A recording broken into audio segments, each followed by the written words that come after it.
and knows all things. Be grateful for the God of forgiveness. Be grateful for the God of mercy. Be grateful for the God of long suffering. Be grateful for the God of existence and all eternity.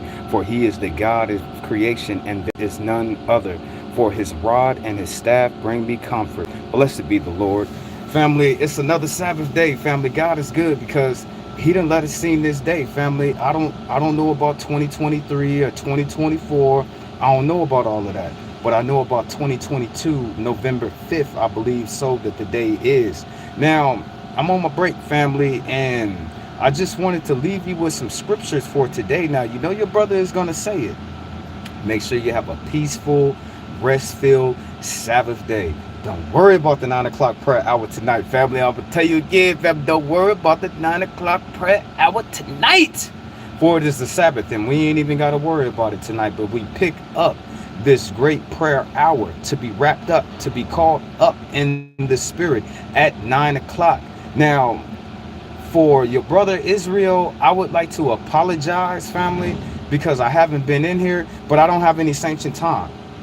I don't have any, family. You'd be like, what you mean, Jehoshaphat? What you mean, Jehoshaphat? God got me on some other stuff right now that I got to complete for him, and until I can complete what he's already set up that I'm doing, family, all my time, my brain matter, my energy, my thoughts, all of this, anytime I do anything, all of that is wrapped up on whatever the one thing it is. I don't want to say that I'm so simple minded, but when I start something, I give it my all, family. If I'm building a car, that car is the only thing that I care about, family. I don't care about the grass or the peeling paint on the wall, the shink. I don't care about none of that stuff, family. I care about getting this car fixed, family. That's how my mind is, family, how focused that you have to be in this life on whatever it is that you are doing. So please accept your brother Israel's apology, family. I ain't got it, family. He ain't gave me no time, family. He said, I want you to do this. And you know me, family, I loves it, family. I love it. It's like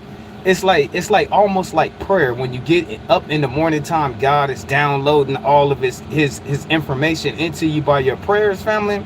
Same thing right now, family. He's getting me restless and wrapped up and feeding me all this information for my next preaching hour, family. So I loves it, family. You know what I'm saying? He give me a little bit of this, he give me a little bit of that, he'll give me a whole lot of that over there, and he wants me to spread his word. But now it's not the time. It's a time and place for everything good that is under the sun, family. And right now, your father has me focused on something else that I have to complete, family. I can't get out of it. Now, last time we was here in the house that God has made, we was preaching over this. Look, family, look. The ways of a guilty man is perverse. Better to dwell in the corner of a housetop than in a house shared with a contentious woman. The soul of the wicked desires evil. His neighbor finds no favor in his eyes. Okay, we preached over that. I said all of that, family. What is she hiding something, family? Is she guilty, family? Is she wicked? Is he wicked? Is he hiding something, family? That, or you don't like them naturally because of the evil that they do. You're not supposed to like them. We covered that. But I wanted to, and I know, family, is precept upon precept, line upon line, but I wanted to jump all the way down to the middle of this page that I have written so long ago. And we're going to jump back up when I get back in here. Okay, where should I start? Pacific angers and a broad behind the back. Behind the back is strong wrath and destruction. Okay, we'll start right here. The ways, the understanding. Okay, let me go back up.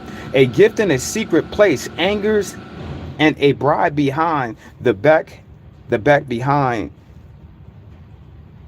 the back is strong wrath will come to the workers of iniquity. A man who wanders from the way of understanding will rest in the assembly of the dead. Now let me stop, family.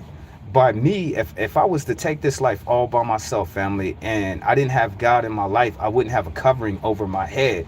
If you have a covering over your head, you have a spiritual power, a spiritual shield, family, to guard you against these words. Now, we all know that anything that a man or a woman are thinking they had seems good to a man, but it leads to death, family. So if I would walk out in this world and I don't have God with his spiritual covering on my life, it's like a little piglet being tossed in a cage full of ravenous wolves, family, that haven't ate in like 20 days, family. They gonna tear that little piglet to pieces, family, and they gonna fight over the skin and the bones and the blood. That's anybody who goes outside of this life and think that they can live it, and they don't have to bring God in it with them, family. You will suffer the most destruction and wrath. Would be all I can say is you'll have for you is a rod, family. You might as well bend over right now, family, because God is gonna beat you down, family. He's gonna beat your little bottom, family. And it doesn't even have to be so much of God. It goes back into the covering, family.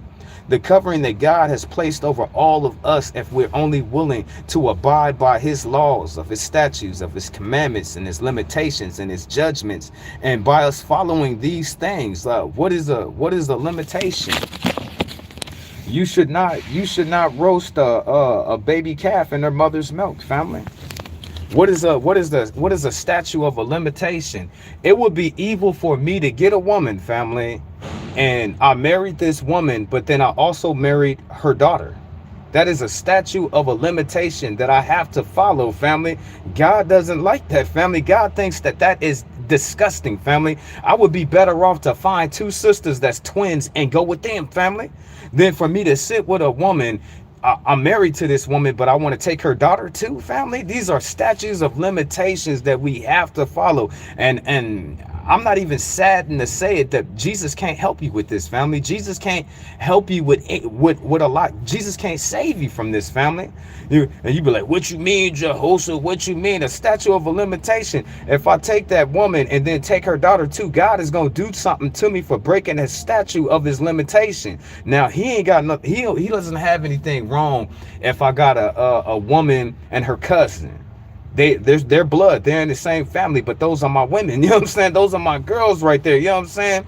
He wouldn't be mad. But look at the other scenario of the man. He marries the wife and then ends up with the daughter. Jesus can't help him with that, you know what I'm saying? Whatever the wrath that God is going to put on him of the payment that man must pay for breaking that statute, it will come on to him, family. Okay, moving forward. So if I walk out here, family, and I'm in this world and I don't have God to have my back, I will rest in the assembly of the dead, family. We already judged, family. We already judged. We remember, you was born a prisoner. You was born in trouble.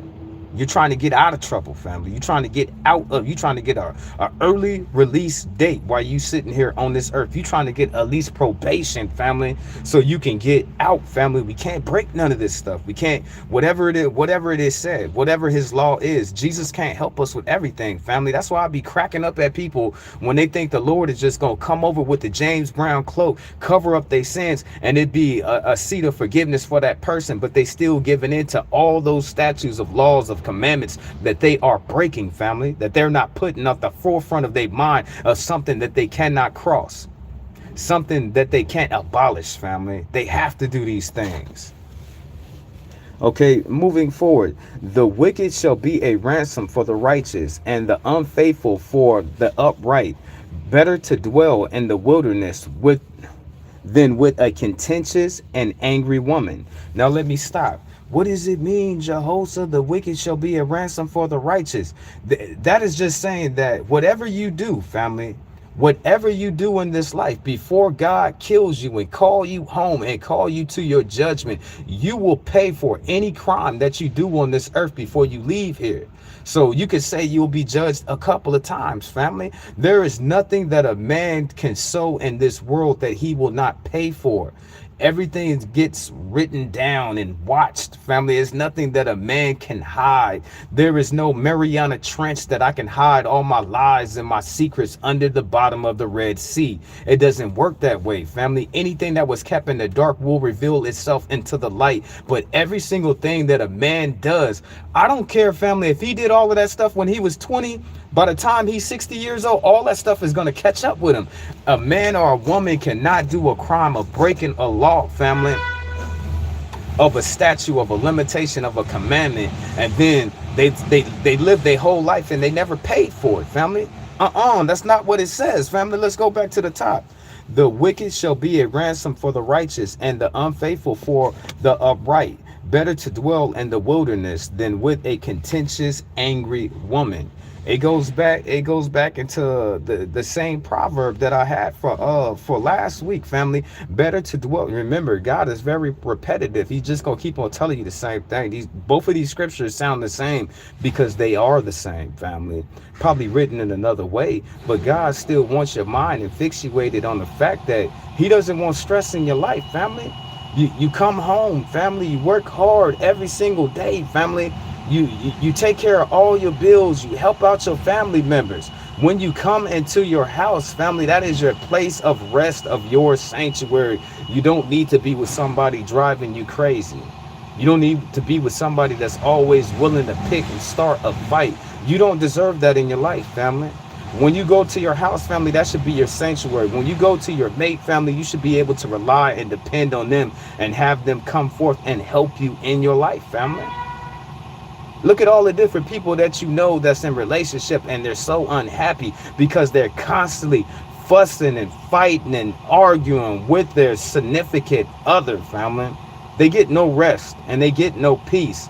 And I don't know if you know this, women tend to live longer than men, family. So a man can only handle so much stress in his life, family. Look at it. Women live longer than men. You know what I'm saying? The average, family. In this day and this society, a woman lives longer than a man. And a woman, they're known to speak and talk more than a man. They say a woman can say up to 6,000 words in one day, and then a man can only say 2,000 and he tired. A man doesn't need stress in his life, family. You know what I'm saying? He doesn't. It takes away from his life. It takes years away from his life just for that man to have to deal with that contentious woman, and those certain circumstances that he has to endure is robbing from his life, family. Okay, moving forward.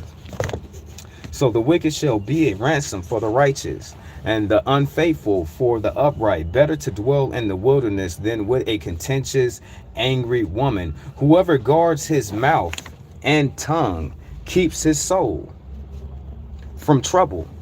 So I really mean this, family. Now, we already know that people use our own words against us, family. We know that. We already know that you can't cast pearls to a swine, or they will turn around and tear you up, family. Will tear your little bottom up, will eat you into pieces. But for a man or a woman to sit there and guard their mouth, family, the words they are using, no one will be able to use any of these things from you because it's not even in your character. If you've seen a man and he never cussed at all, he never used any foul language, and those other brothers are sitting over there gossiping and telling partial half truths and lies, you wouldn't believe it because you ain't never heard Mr. Johnson use the F word. You ain't never heard Mr. Johnson say the S word or even the N word. You ain't never heard him say that. So it is very good for a man or a woman to guard their words, family, because the evilists in this world will use every single thing against you. It's like being at court. It's like getting pulled over by the police, family. What do they say? What do they say? Well, I plead the fifth. I plead the fifth. Why is he pleading the fifth? Because he knows, family, that those police is going to use all his words against him. So it is better not to say anything. Okay, moving forward. Whoever guards his mouth and tongue keeps his soul from trouble.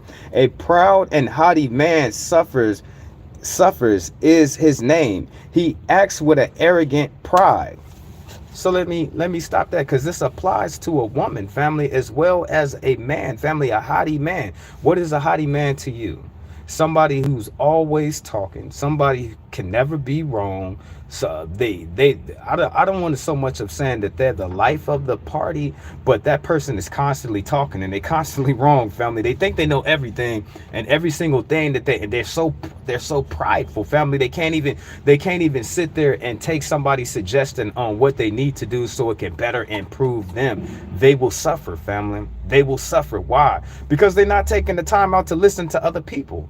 They're not taking the time out to see what another person thinks about what that problem is so they can get their help.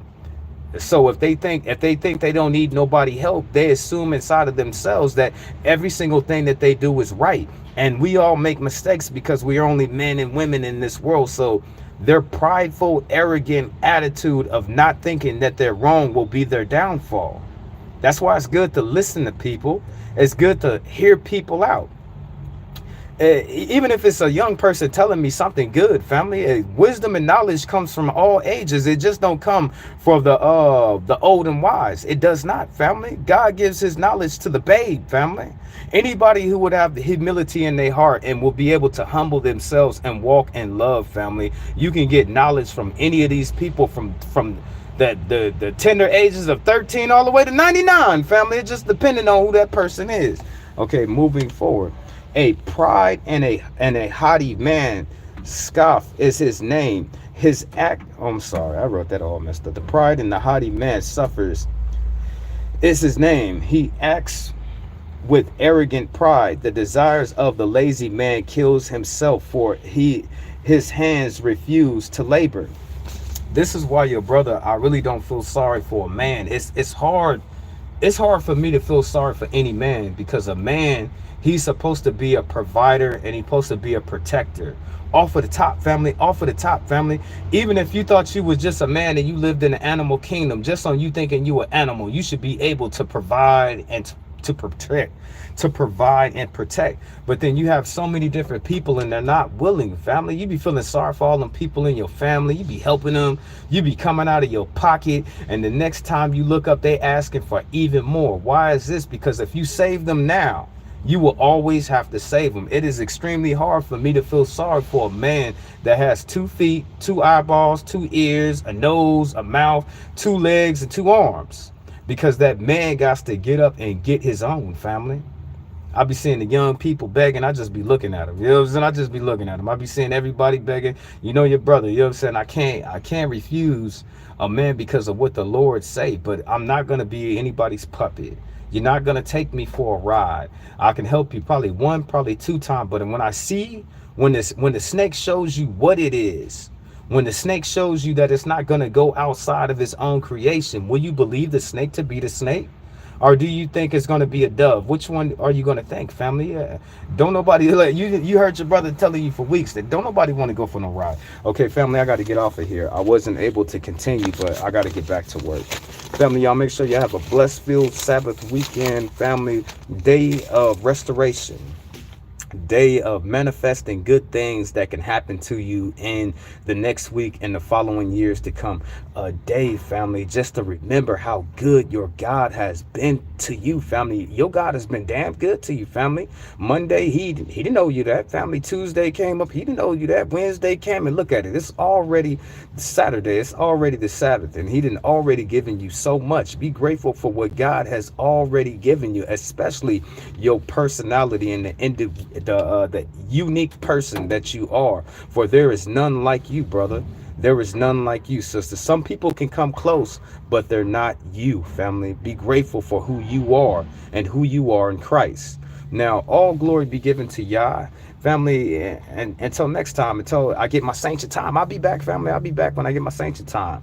But I got this other stuff on my plate that the Most High Yah wants me to address. All glory be given to Yah, for he is the only one who's worthy.